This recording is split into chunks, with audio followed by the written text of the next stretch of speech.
پھر بھی اللہ ہی کے عاشق بنے رہو، اللہ ہی سے محبت کرو تو کامیاب ہو گئے، دنیا کو برتو۔ اگر دنیا یہ عروس ہزار داماد جو ہے اگر کہیں یہ محبوبہ بن گئی تو گئے، ختم۔ اچھا دیکھیے اس سورہ حدید میں اب یہ دنیا کی حقیقت کو اس طرح بیان کر کے دو نتیجے جو اس سے نکلتے ہیں ان کو علیحدہ علیحدہ بیان کر دیا۔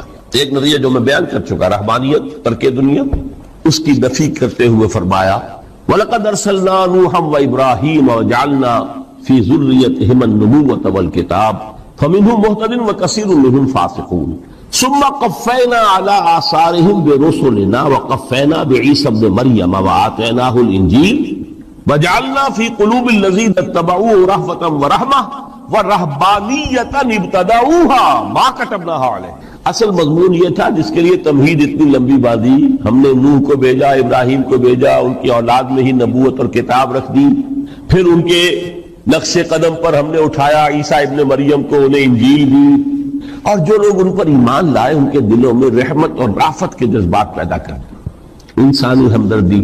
حضرت عیسیٰ کا جو اپنا مزاج تھا، ظاہر بات ہے کہ آپ کے حواریین اور آپ پر ایمان لانے والوں میں اسی کا ایک عکس پیدا ہونا تھا، لہذا وہ ایک خاص کیفیت۔ لیکن فرمایا ایک شے کیوں انہوں نے بدعت کے طور پر ایجاد کر لیا، وَرَهْبَانِيَّةً ابْتَدَعُوهَا مَا كَتَبْنَاهَا عَلَيْهِمْ، رہبانیت کی انہوں نے بدعت ایجاد کر لی، یہ انہوں نے کی ہے، ہم نے یہ ان پر فرض نہیں کی۔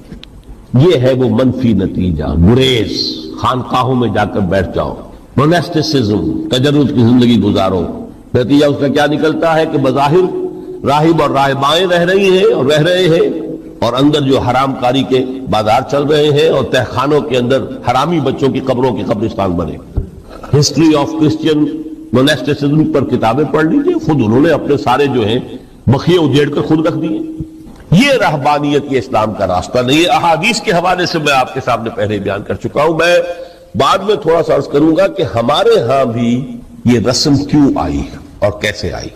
الحمدللہ اس درجے میں نہیں آئی جس درجے میں کہ کرسچینٹی میں آئی ہے، الحمدللہ ثم الحمدللہ، لیکن کسی درجے میں اگر آئی ہے تو کیوں آئی ہے یہ میں بعد میں عرض کروں گا۔ لیکن اس کا مل حیات الدنیا الا متاع الغرور کا دوسرا نتیجہ کیا ہے؟ پہلا نتیجہ تھا گریز کا، پسپائی کا، فرار کا، معاشرے سے نکل بھاگنے کا، تاکہ معاشرے میں اشرار کھل کھیلیں، جو چاہے کریں۔ ایک راستہ یہ ہے، ترک دنیا کے معنی ہے ترک لذات دنیا، آسائشوں کو ترک کرنا، سختیاں جھیلنا، کس لیے؟ تاکہ دنیا سے ظلم کا خاتمہ ہو، باطل کا تختہ الٹ دیا جائے، ظلم کا استیصال۔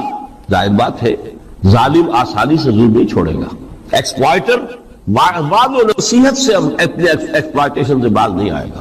شاذ ہوتے ہیں اس طبقے کے اندر بھی یقیناً کچھ سلیم الفطرت لوگ ہوتے ہیں، جیسے طبقہ اشرافیہ سے تھے حضرت ابو بکر رضی اللہ تعالیٰ عنہ، سلیم الفطرت انسان تھے، وہ کوئی غلاموں کے طبقے سے تو نہیں تھے، کوئی فقراء کے مساکین کے طبقے میں سے نہیں تھے، اونچے طبقے میں سے تھے، عشرہ مبشرہ اکثر و بیشتر اس طبقے سے تھے۔ لیکن بائی اینڈ لارج وہ جو طبقہ ہوتا ہے، یا تو وہ اپنے جبر اور استبداد کا تخت جو ہے جما کر بیٹھا ہوا لوگوں کی گردنوں کے اوپر، پولیٹیکل ریپریشن ہے، یا اکنامک ایکسپلائٹیشن ہے، استحصال۔ محنت لوگ کریں، کھائیں گے ہم، عیش ہم کریں گے، محنت کسان کریں جا کے کھیت میں، ہم لے آئیں گے اپنا حصہ اور عیش کریں۔ یا کوئی سوشل ڈسکریمنیشن ہے، یہ اونچا ہے یہ نیچا ہے، یہ تو پیدا ہی ہوا ہے شودر، یہ اس سے نکل ہی نہیں سکتا، اور یہ پیدا ہوا برہمن، یہ تو اونچا ہے۔ اس تینوں قسم کے ظلم، اس کا خاتمہ کرنا، اس کے لیے جدوجہد کی ضرورت ہے، جہاد کی ضرورت، قتال کی ضرورت ہے، اور جہاد و قتال آپ نہیں کر سکتے جب تک کہ لذات دنیاوی سے کنارہ کشی نہ کریں، جب تک کہ اپنی بیلٹ کو ٹائٹ نہ کریں، جب تک کہ اپنی ضروریات زندگی کو کم نہ کریں۔ ضروریات زندگی کم کریں گے تو تفریغ الاوقات ہوگا، جو تبلیغی بھائیوں کی اصطلاح ہے، بہت اہم ہے، اپنے وقت کو فارغ کر سکیں گے۔ اس وقت کو فارغ کریں گے تو پھر وہ جد و جہد، وہ محنت، وہ جہاد، اس کے لیے آپ کے پاس وقت ہوگا، اس کو آپ لگا سکیں گے۔ پھر اس میں جب سخت سے سخت منزلیں آئیں گی تو اس میں میدان میں مقابلہ بھی ہوگا، جان کی بازی بھی کھیلنی پڑے گی، اس میں قید و بند کا وقت بھی آ سکتا ہے۔ 3 برس تک اگر محمد عربی صلی اللہ علیہ وسلم پورے خاندان بنی ہاشم کے ساتھ بدترین اسیری سمجھ لیجئے شیب بنی ہاشم میں جو رہے، یہاں تو اسیروں کو آپ راشن تو دیتے، کھانا تو دیتے، وہاں تو اصل جو ہے وہ تو دونوں طرف سے گھاٹی کا منہ بند کر دیا گیا تھا، سیل تھی کہ کوئی شے جو ہے وہ جانے نہ پائے گا۔ 3 برس، جس میں کہ وہ وقت بھی آیا ہے کہ سوکھے ہوئے چمڑے ابال ابال کر اس کا پانی جو ہے بلکتے ہوئے بچے، پھول جیسے بچے بنی ہاشم ان کے حلق میں ٹپکایا گیا ہے، اور کچھ نہیں۔ کچھ تھے لوگ، حکیم بن حزام جیسے رضی اللہ تعالیٰ عنہ، بعد میں ایمان بھی لے آئے۔ حضرت خدیجہ رضی اللہ تعالیٰ عنہ کے چونکہ وہ قریبی رشتہ دار تھے، وہ پہاڑ کو کراس کر کے چوٹی پر سے اتر کر کچھ کبھی کبھی کھانے پینے کی چیز پہنچا دیتے تھے۔ یہ سارے مراحل آئے، یہ جو ہے یہ مثبت ہے۔ ترک دنیا وہ نہیں، ترک دنیا سے مراد دنیا کی لذتوں سے، دنیا کی آسائشوں سے، ان سے آدمی اپنے آپ کو پیچھے ہٹائے، ان کو چھوڑے، ان کو ترک کرے، تاکہ اپنا وقت، اپنا مال، اپنی صلاحیتیں صرف کر سکے۔ کس کام کے لیے؟ اب اس کے لیے دیکھیے آیت نمبر 25 ہے یہ سورہ حدید کی۔ لقد ارسلنا رسلنا بالبینات، ہم نے اپنے رسولوں کو بھیجا واضح چیزوں کے ساتھ۔ بینہ وہ شے جو خود ظاہر ہو۔ آفتاب آمد، دلیل آفتاب۔ جب سورج طلوع ہو گیا وہ خود اپنے وجود پر دلیل ہے، اس کے لیے کسی اور اضافی دلیل کی ضرورت نہیں کہ سورج موجود ہے، وہ تو ہے، سب کو نظر آ رہا ہے۔ تو بینات سے مراد معجزے بھی ہے، اور وہ تعلیم جو ہے بنیادی دین کی کہ جو فطرت انسانی کی جانی پہچانی ہوئی شے، دونوں پر اس کا اطلاق ہو جائے گا۔ لقد ارسلنا رسلنا بالبینات وانزلنا معهم الکتاب والمیزان، اور ہم نے ان کے ساتھ کتاب اتاری، میزان اتاری۔ یہ سب کچھ کس لیے کیا؟ لیقوم الناس بالقسط، تاکہ لوگ عدل پر قائم ہوں۔ یہ ہے سول آبجیکٹو۔ یہ نہیں بس ہماری کتاب پڑھ لیا کرے، ختم قرآن ہو گیا، اللہ اللہ دعا مانگ لی، چھٹی۔ قائم کرو اس کو، وہ میزان عدل نصب کرو، ہر ایک کو وہی تل کر ملے جو اس کا حق ہے، اور ہر ایک سے وہ لیا جائے کہ جو اس کے ذمہ واجب ہے۔ اگر یہ نہیں تو بابا پھر سب کہانیاں ہیں، شریعت اور دین اور نماز اور روزہ اور حج، کوئی حیثیت۔ اچھی طرح سن لیجیے میری بات، قرآن مجید میں کہلوایا گیا حضور سے، قل یا اہل الکتاب لستم علی شیء حتی تقیموا التوراۃ والانجیل وما انزل الیکم من ربکم۔ اے نبی ان سے کہہ دیجئے، کتاب والو تمہاری کوئی حیثیت ہی نہیں، ہماری نگاہوں میں تمہارا کوئی مقام ہی نہیں، جب تک کہ تم قائم نہیں کرتے تورات کو اور انجیل کو، جو کچھ کے نازل کیا گیا تمہاری طرف، تمہارے رب کی طرف سے۔ قائم کرو، پھر آؤ ہم سے بات کرو، ہم سے دعا کرو، ورنہ دفع ہو جاؤ۔ Nothing doing. We don't care for you.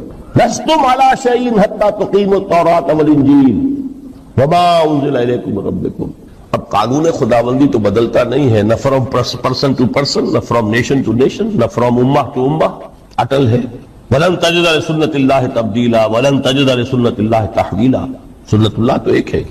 اب اس آیت کو ذرا پڑھیے، قُلْ يَا أَهْلَ الْقُرْآنِ لَسْتُمْ عَلَىٰ شَيْءٍ حَتَّىٰ تُقِيمُوا الْقُرْآنَ وَمَا أُنزِلَ إِلَيْكُم مِّن رَّبِّكُم۔ کہہ دو اے محمد کہ اے قرآن والو تمہاری کوئی حیثیت نہیں ہے ہمارے ساتھ جب تک کہ تم قرآن کو قائم پڑھ لو اور اس کے قرات کے مقابلے منعقد کرا لو اور سونے کے تاروں سے اسے لکھ لو اور اس کو جو چاہو کر لو، کوئی حیثیت نہیں۔ قائم کرو اس قرآن کو، اس کے نظام کو، اس کے قانون کو، جو حضرت ابوبکر نے فرمایا تھا، پہلا خطبہ جو دیا ہے آپ بیعت خلافت کے بعد، تم میں ہر قوی میرے نزدیک ضعیف ہوگا جب تک کہ اس سے حق وصول نہ کر لوں، اور ہر ضعیف قوی ہوگا جب تک کہ اسے اس کا حق دلانا۔ سورہ شورى میں حضور سے کہلوایا گیا، قل وَأُمِرْتُ لِأَعْدِلَ بَيْنَكُمْ، مجھے یہ حکم ہوا ہے کہ میں تمہارے مابین عدل قائم کروں۔ میں واعظ بن کر نہیں آیا، میں بدھ مت کے بھکشو بنانے کے لیے نہیں آیا تمہیں۔